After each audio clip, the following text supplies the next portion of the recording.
Ils ont essayé de l'éliminer. Ils ont tout fait pour éteindre la lumière et l'espoir du Burkina Faso, mais ils ont échoué. Le flambeau de la résistance porté par Ibrahim Traoré reste bien allumé. Il tient bon, imperturbable et invaincu, malgré des obstacles immenses. Le président Traoré ne reste pas les bras croisés à attendre la prochaine attaque, surtout après la tentative de coup d'État. Il a pris des mesures fermes et constantes, non seulement pour assurer sa propre sécurité, mais surtout pour garantir un avenir meilleur au pays. 2 décisions majeures ont été prises. D'abord, il a renforcé les défenses du pays comme jamais auparavant, en améliorant considérablement la sécurité intérieure. Mais la deuxième décision est encore plus audacieuse. Il s'est tourné vers la Russie, un pays au passé solide et déterminé, pour l'accompagner dans sa lutte contre les forces occultes à l'origine du coup d'État. Alors, que fournit exactement la Russie? Avoir la Russie comme allié peut véritablement changer la donne face à des adversaires aussi puissants. Examinons cela de plus près. Depuis que le coup d'État a été évité de justesse, le gouvernement de Traoré est en alerte maximale. Tous les efforts sont concentrés sur la sécurisation du président et du territoire. Et c'est dans ce contexte que Vladimir Poutine, le président russe, a proposé son aide dès que les rumeurs d'une nouvelle tentative de déstabilisation ont commencé à circuler. Cela ne surprend pas ceux qui suivent de près les relations entre les deux pays. En effet, la Russie et le Burkina Faso partagent depuis longtemps des objectifs communs: l'indépendance, la souveraineté et la fin de l'ingérence étrangère. Lorsque Traoré a déclaré en 2023 que la Russie était un partenaire plus fiable que la France, cela a provoqué un choc à l'international. Pourtant, sa déclaration s'appuyait sur une réalité simple. Les relations avec la Russie reposent sur le respect mutuel et les intérêts communs, loin des jeux d'influence et des manipulations personnelles. Le vrai problème se trouve dans l'histoire. Une histoire où le Burkina Faso a longtemps été exploité par la France. Pendant des décennies, la France était considérée comme le principal partenaire sécuritaire du pays, prétendument engagé dans la lutte contre l'insécurité et la formation de l'armée burkinabé. Mais cette implication française, menée avec la complicité de dirigeants civils corrompus comme Blaise Compaoré, a causé plus de mal que de bien. Au lieu de renforcer l'armée, elle l'a affaiblie. Sous l'influence de la France, l'armée burkinabé s'est effondrée à mesure que l'instabilité grandissait. Récemment, le président Macron a déclaré que la France avait participé à la constitution des forces au Sahel. Mais qu'en est-il vraiment? La réalité est bien plus sombre. Le président Traoré, qui connaît parfaitement le milieu militaire, a dévoilé les véritables conditions dans lesquelles se trouvait l'armée. Équipement obsolète, manque de munitions, soldats démoralisés. Ce qui devait être un partenariat s'est transformé en une alliance toxique qui a mis le pays en danger. Tout remonte à l'accord signé après l'indépendance, dans lequel le Burkina Faso a cédé sa souveraineté militaire à la France. Selon cet accord, la France avait le droit d'envoyer des instructeurs pour former l'armée burkinabé. Sur le papier, cela semblait bénéfique. En réalité, c'était une véritable condamnation pour la souveraineté du pays. Sous la supervision de ces soi-disant conseillers militaires, l'armée s'est encore plus affaiblie. Les soldats devaient parfois se procurer des armes chez les pays voisins pour pouvoir se défendre. Une question se pose. Pourquoi les conseillers français n'ont-ils jamais incité le gouvernement à se doter d'un équipement moderne et performant? Pourquoi n'ont-ils pas permis au Burkina Faso de se défendre correctement s'ils avaient vraiment de bonnes intentions? Et même si le gouvernement burkinabé avait voulu s'équiper, l'aurait-on laissé faire? Voilà la réalité à laquelle Traoré a été confronté et contre laquelle il se bat aujourd'hui avec détermination. Pendant des années, les conseillers militaires étrangers, notamment français, n'ont pas aidé le Burkina Faso à renforcer sa puissance militaire. Pire encore, ils ont volontairement bloqué l'achat des munitions nécessaires à sa défense. Ils ont imposé des restrictions sur les types d'armes que le pays pouvait acquérir, ainsi que sur les pays auprès desquels il pouvait s'approvisionner. Face à cela, l'administration burkinabé ressemblait à un reptile sans défense, secouant la tête de manière impuissante et obéissante. Mais de quel droit une puissance étrangère peut-elle dicter à un pays souverain comment assurer sa propre sécurité. C'est à la fois choquant et incompréhensible. Et ce n'est pas tout. Les soldats burkinabés ont dû vivre dans des conditions déplorables, manque de nourriture, absence d'équipements adaptés, logements insalubres et des salaires tellement bas qu'ils ne leur permettaient même pas de survivre dignement. Faut-il s'étonner qu'Ibrahim Traoré ait trouvé une armée démoralisée et brisée à son arrivée au pouvoir? Des soldats sans motivation, sans espoir, sans envie de défendre leur propre patrie. Comment pouvaient-ils réussir dans un tel contexte? De temps en temps, un petit groupe de soldats était envoyé en France pour y recevoir une formation. À première vue, cela semblait être une initiative pour renforcer les capacités de l'armée burkinabé. Mais la réalité était tout autre, bien plus sombre.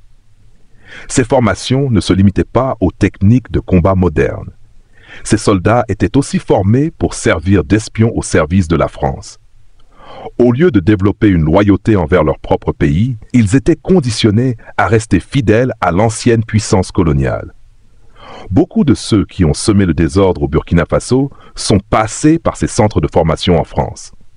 Si l'on y prête attention, on comprend que tout cela faisait partie d'un plan plus large, maintenir le pays sous contrôle.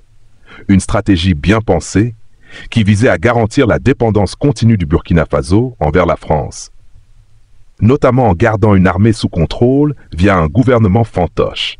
Le résultat, des milliers d'hommes, de femmes et d'enfants innocents sont morts inutilement à cause de l'inaction ou de la complicité de la France face à l'insécurité qui régnait dans la région. Quand Ibrahim Traoré est arrivé au pouvoir, il a compris l'ampleur de la trahison. Sans hésiter, il a rompu les accords coloniaux et expulsé l'armée française. C'était la première étape pour rendre au Burkina Faso sa liberté et sa souveraineté. Libéré de la tutelle occidentale, Traoré s'est tourné vers de nouveaux partenaires, sans arrière-pensée ni soumission. Il a trouvé en la Russie un allié fiable. Ce pays, lui aussi mis à l'écart par l'Occident, a décidé de soutenir le Burkina Faso dans les moments les plus critiques. Certains diront que la Russie cherche simplement à étendre son influence dans le Sahel en remplaçant l'Occident. Mais est-ce vraiment le fond du problème?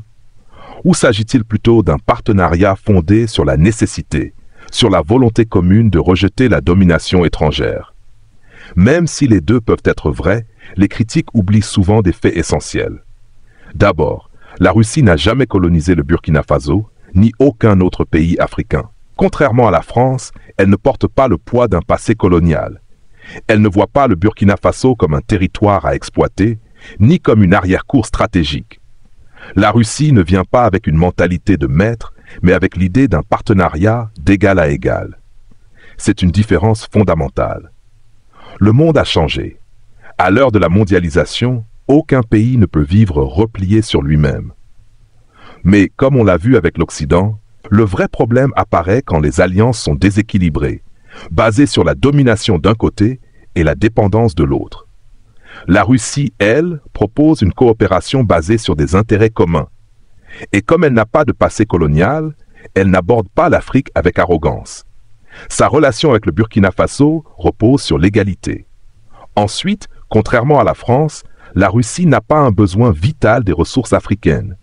C'est un pays immensément riche en matières premières, pétrole, gaz, minerais. Même sous sanctions internationales, elle a continué d'être l'un des principaux fournisseurs d'énergie de l'Europe. À l'inverse, la France, qui ne dispose pas de grandes ressources naturelles, a bâti sa richesse en exploitant ses anciennes colonies africaines. Voilà pourquoi sa relation avec le continent a toujours été marquée par la prédation. Encore une fois, ce qui distingue l'approche russe, c'est le respect. Ce n'est pas un rapport maître-esclave, mais une alliance. Une vraie. Et cela se voit déjà. De plus en plus de pays africains rejoignent cette dynamique, notamment ceux de l'AES, Burkina Faso, Mali, Niger. Des accords bilatéraux émergent, construits sur des bases solides. Intérêts partagés, souveraineté, respect mutuel. Pendant toutes les années où la France contrôlait le Niger, avons-nous entendu parler d'un projet de développement de l'énergie nucléaire pour le peuple nigérien? Non. Pourtant, ce pays regorge d'uranium. Mais la France s'en est servie uniquement pour faire tourner ses propres centrales, laissant les Nigériens dans le noir. Pendant des années, la France a alimenté ses foyers, ses entreprises et toute son économie en exploitant l'uranium du Niger pour faire tourner ses propres centrales nucléaires. Aujourd'hui, vous aussi, ajoutez votre voix à la libération totale de l'Afrique. Laissez un commentaire, aimez la vidéo et abonnez-vous pour recevoir d'autres contenus informatifs comme celui-ci. Poursuivons. Le Niger est longtemps resté dans l'ombre, mais depuis l'expulsion de la France, un tournant historique s'est produit. Un accord inédit vient d'être signé entre le Niger et la Russie pour produire de l'énergie nucléaire. Et ce n'est que le début d'une nouvelle ère. Ce partenariat va bien au-delà d'un simple accord commercial. La Russie accompagne désormais le Niger pour renforcer ses capacités nucléaires. Elle forme des ingénieurs et scientifiques nigériens aux technologies complexes de l'énergie nucléaire. Voilà ce qu'on appelle une véritable coopération, un échange de savoir et des bénéfices partagés. Mais ce n'est pas tout. Inspirés par la démarche du Niger, le Burkina Faso et le Mali ont eux aussi signé des accords similaires avec la Russie. Ce type de partenariat ne repose pas sur l'exploitation ou la domination, mais sur un intérêt commun. En comparant les approches de la France et de la Russie, les différences sautent aux yeux. Là où la France s'immisce dans les affaires internes, la Russie adopte une politique de non-ingérence. Pendant longtemps, les pays occidentaux comme la France ou les États-Unis ont imposé leur vision du monde, prétendant savoir ce qui est bon pour tous. Ils ont imposé leur modèle démocratique tout en critiquant des régimes comme celui de la Chine, en se croyant moralement supérieurs. Mais soyons honnêtes, aujourd'hui, aucune démocratie n'est vraiment parfaite. En Afrique, la démocratie est souvent une façade. La plupart des pays africains vivent sous des régimes autoritaires déguisés, où la contestation est réprimée et les élections manipulées.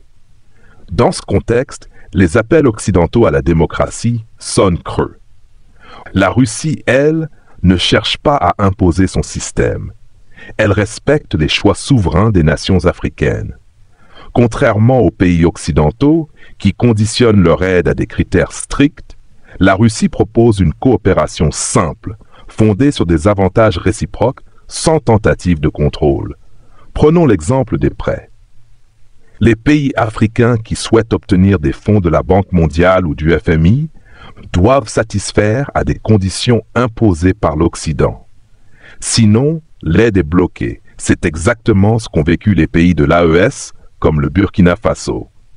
Depuis les changements de régime, ces nations ont été exclues des circuits de financement.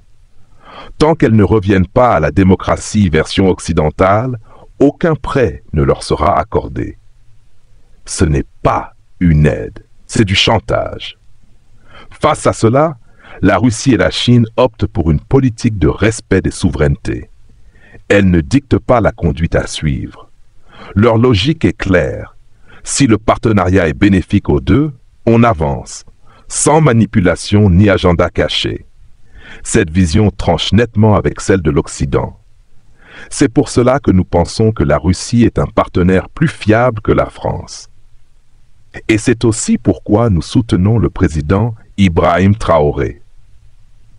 Entre le Burkina Faso et la Russie, la relation est équilibrée. Chacun a son mot à dire. Ce n'est pas comme avec la France, où toutes les décisions venaient d'un seul camp. Depuis qu'elle s'est tournée vers la Russie, l'armée burkinabé a connu une transformation profonde.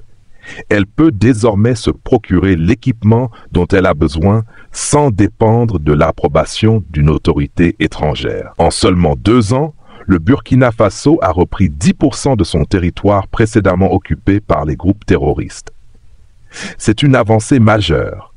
Cela montre ce qui est possible quand un pays souverain prend son destin en main sans interférence extérieure. Il est donc compréhensible que le président Traoré ait rapidement sollicité l'aide russe pour protéger le Burkina Faso et se protéger lui-même. Aujourd'hui, des officiers russes assurent discrètement la sécurité du président, tandis que des avions de chasse russes surveillent les cieux burkinabais. Mais Traoré, ce n'est pas seulement le président du Burkina Faso. Il est devenu un symbole d'espoir pour toute l'Afrique. Et si un jour cet espoir devait disparaître, ce serait un coup dur pour tout le continent. Heureusement, Traoré peut compter sur un allié solide, la Russie. Depuis le début de leur collaboration, elle a prouvé son engagement et sa fiabilité. L'exemple le plus marquant reste l'attaque tragique survenue le 11 juin dernier près de la frontière nigérienne à Mansilla. Ce jour-là, une base militaire burkinabé a été violemment prise pour cible par des hommes armés. Environ 100 soldats ont été tués, beaucoup d'autres portés disparus. Des centaines d'habitants ont fui la zone, traumatisés. Le groupe djihadiste J-NIM a revendiqué l'attaque 5 jours plus tard, en diffusant des vidéos glaçantes montrant ses combattants tirant à moto, ainsi que des images d'armes saisies et de soldats capturés. Pour les analystes, cette attaque est l'une des plus meurtrières depuis le début de l'insurrection venue du Mali en 2015. Elle a rappelé avec brutalité à quel point la situation reste instable et combien il est vital de protéger le président Traoré, engagé et critique. Attaquer l'armée d'un pays, puis en informer le monde entier, c'est plus qu'un simple acte de rébellion. C'est une forme grave d'agression. Et dans le contexte actuel, juste après que la transition dirigée par le président Ibrahim Traoré a été prolongée, il est clair que l'attaque dont le Burkina Faso a été victime n'était pas une opération isolée. Il est difficile de ne pas envisager l'implication de forces étrangères, notamment la France, dans cette tentative de déstabilisation. Cette hypothèse peut sembler extrême, mais elle n'est pas irréaliste. Depuis longtemps, la France est accusée de soutenir, voire de diriger, des groupes armés dans le Sahel afin de justifier sa présence militaire dans la région. Ce type de manœuvre, qui vise à semer la peur et le chaos, affaiblit l'État et pousse les populations à réclamer de l'aide extérieure.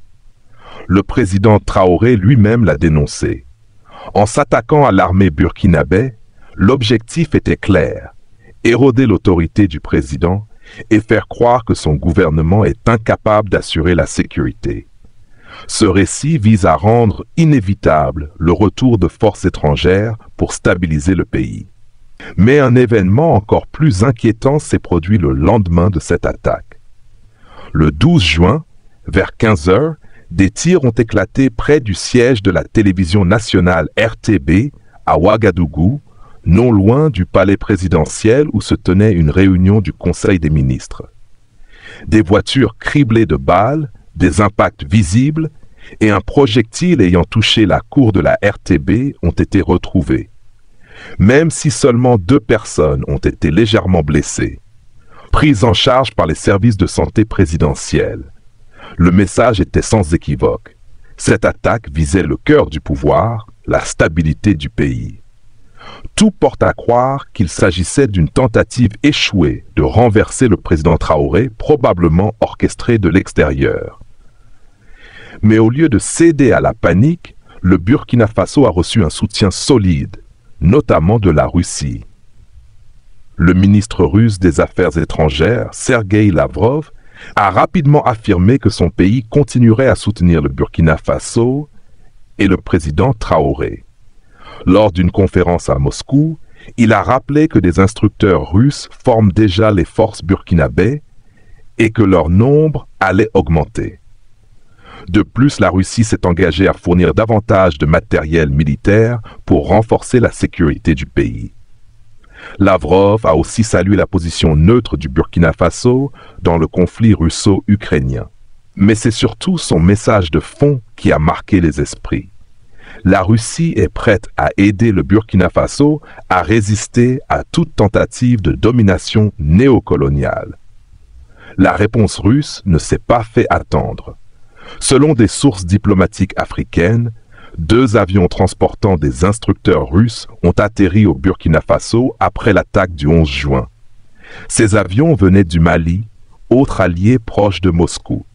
Il s'agirait, selon des sources concordantes, d'anciens membres du groupe Wagner, aujourd'hui réorganisés sous le nom de Corps d'Afrique. Leur présence dépasse la simple formation militaire. Ces hommes sont aussi là pour protéger le président Traoré face aux nombreux ennemis, internes et externes, qui souhaitent sa chute. Pour la Russie, maintenir Traoré au pouvoir est une priorité stratégique. Dans un monde où elle est sanctionnée et isolée par l'Occident, avoir un partenaire fidèle comme le Burkina Faso est essentiel. Mais le président Traoré ne compte pas uniquement sur la Russie. Dès les premières semaines de son mandat, il a entrepris une réforme profonde de sa sécurité personnelle. La garde présidentielle, unité d'élite chargée de le protéger, a été entièrement restructurée. Chaque membre a été rigoureusement sélectionné selon des critères de loyauté, de parcours, de relations familiales, d'opinion politique et de réseau. Les candidats douteux ont été exclus, même ceux ayant un passé irréprochable. Le résultat, une garde composée uniquement d'hommes et de femmes dévoués, en qui le président a une confiance totale. Avec cette force resserrée et l'appui russe, Traoré est désormais mieux protégé face aux menaces. Aujourd'hui, il affronte ses adversaires avec une armée plus solide, une garde loyale et un soutien international renforcé. Ceux qui veulent le voir tomber devront faire face à un pouvoir plus structuré et résilient. Et vous, que pensez-vous de cette situation? Laissez vos impressions en commentaire. Vous en avez assez de payer trop cher pour des outils numériques et des abonnements. Bonne nouvelle, laissez-moi vous présenter Gamso, la plateforme ultime qui vous donne accès à des services premium comme ChatGPT, Midjourney, Autodesk et bien d'autres, à des prix incroyablement réduits. Que vous soyez étudiant, entrepreneur ou créatif, Gamso vous permet d'accéder à vos outils préférés pour une fraction du prix. Avec plus de 6 ans d'expérience, ils offrent des abonnements partagés, livrés en temps réel, sans attente ni tracas. Le processus est simple. Inscrivez-vous sur gamzo.com, choisissez un abonnement, payez via une passerelle sécurisée et profitez immédiatement de votre service. Gamso se démarque avec une activation instantanée, un bouton de réinitialisation rapide, une sécurité SSL garantie, un support 24/7 et une garantie de remboursement sous 24 heures. Avec 88% d'avis positifs, c'est une plateforme fiable et sans risque. Utilisez mon lien de parrainage et code promo en description pour profiter de réductions exclusives. Pourquoi payer plus cher? Essayez Gamso dès aujourd'hui et accédez au meilleur du numérique pour moins cher.